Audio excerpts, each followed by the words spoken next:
ಹಿಂಗೆಲ್ಲ ಹೋಯ್ತಾ ಇದೆಲ್ಲ ಹಾರ್ಕೊಂಡು ಎಲ್ಲ ನೀವು ಮಾಡಿರೋದ ನಾ ಮಾಡ್ರದ ನಮ್ಗೆ ಯಾವ ಅಧಿಕಾರ ಇದೆ ಸರ್ ಮಾಡಕ್ಕೆ ನಿಮ್ಮ ಸರ್ಕಾರ ಮಾಡಿರೋದು. ನಮ್ಮ ಸರ್ಕಾರನ ನಮ್ದು ಮೀಡಿಯಾದವ್ರಿಗೆ ಸದ್ಯಕ್ಕೆ ಯಾವ ಸರ್ಕಾರನೂ ಇರಲ್ಲ. ಹಾ ಹೇಳಿ ಸರ್. ಈ ಥರ ಮಾಡಿಬಿಟ್ಟು ಬಡ ಜನರು ಎಲ್ಲ ಹೋಗ್ತಾರೆ. ಹಾ ಅದೇ ನಾವು ಕೇಳಕ್ ಬಂದಿದೀವಿ ಈಗ ನಿಮ್ಮ ಹತ್ರ ಜನಸಾಮಾನ್ಯರು ಏನ್ ಹೇಳ್ತಾರೆ ಅಂತ. ನಾನು ನೀವೇನು ಮಾಡಬೇಕು ಅಂತೇಳಿ ಅದನ್ನ ನಾವು ಡಿಸೈಡ್ ಮಾಡಿ. ಯಾರ್ ಪ್ರಾಬ್ಲಮ್ ಸರ್ ಇದು? ಸೆಂಟ್ರಲ್ ಗೌರ್ಮೆಂಟಾ, ಸ್ಟೇಟ್ ಗೌರ್ಮೆಂಟಾ, ಅಥವಾ ಏನ್ ಕತೆ? ನಮ್ಗೆ ಅದೆಲ್ಲ ಗೊತ್ತಿಲ್ಲ. ನಮಗೆ ಜನಗಳಿಗೆ ಏನು ಅನುಕೂಲ ಇದೆಯೋ ಅದು ಮಾಡಿಕೊಡಿ ಅಷ್ಟೇ. ಏನ್ ಅನುಕೂಲ ಇದೆ ಅದು ಮಾಡ್ಕೊಡ್ಬೇಕು. ಯುದ್ಧ ಆಗಿದೆ, ಯುದ್ಧ ಆಗಿದೆ, ಇದು ರೇಟ್ ಜಾಸ್ತಿ ಆಗಿದೆ ಅಂತ ಜನರು ವಾದ ಎಲ್ಲ ಹೇಳ್ತಾರೆ ಸರ್. ಅದಕ್ಕೆ ಇದೆಲ್ಲ ತೆಗೆದುಕೊಡಿ. GST ಅದು ಇದು ಮಾಡಿದಿರಲ್ಲ, ಅದನ್ನೆಲ್ಲ ಮಾಡ್ಬಿಟ್ಟು ನಮ್ಮ ಮಿಕ್ಕಿದ್ದು ಹಾಕ್ಕೊಡಿ. ಅದೆಲ್ಲ ತೆಗೆದ್ಬಿಟ್ಟು ಎಲ್ಲ ಫ್ರೀ ಹೌದು ಮಾಡ್ಕೊಡ್ಬೇಕು. ಹೌದು, ಈ ಟೈಮಲ್ಲಿ ಮಾಡಿ, ಆಮೇಲೆ ಯುದ್ಧ ಆದ್ಮೇಲೆ ಮಾಡ್ಕೊಡಿ. ರಾಜ್ಯ ಸರ್ಕಾರಕ್ಕೂ ಒಂದು ಆಪ್ಷನ್ ಇದೆಯಲ್ಲ ಸರ್. ಅವರು ಮಾಡ್ತಾವ್ರೆ, ಅವರು ಮಾಡ್ತಾವ್ರೆ, ಅವರು ಮಾಡ್ತಾವ್ರೆ, ಅವ್ರ ಚಾನ್ಸ್ ಅಂತ ಇವರು ಮಾಡ್ತಾವ್ರೆ. ಹಾ ಇವರಿಂದ ನಮಗೆ ಉಳಿತಿಲ್ಲ, ಏನು ಉಳಿತಾ ಇಲ್ಲ, ಆಗ್ತಾ ಇಲ್ಲ. ಫ್ರೀ ಎಲ್ಲ ಕೊಡ್ತಾವ್ರೆ, ಮತ್ತೆ ಅವ್ರು ಮಾಡ್ತಾವ್ರಲ್ಲ. ಫ್ರೀ ಕೊಟ್ಬಿಟ್ಟು ನಮಗೆ ಪ್ರಾಣ ತೆಗಿತಾ ಇರೋದು.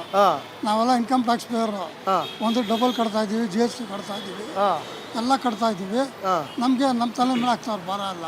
ಹಂಗೆ ಈ ಕಡೆ ದುಡ್ದಿದ್ದ ದುಡ್ಡಲ್ಲಿ ಇನ್ಕಮ್ ಟ್ಯಾಕ್ಸ್ ಕಟ್ಟಬೇಕು, ಆ ಕಡೆ GSTನೂ ಕಟ್ಟಬೇಕು, ಈ ಕಡೆ ಪೆಟ್ರೋಲ್ ರೇಟು ಜಾಸ್ತಿ, ಎಲ್ಲ ಪ್ರೈಸು ಜಾಸ್ತಿ ಆಗಿದೆ.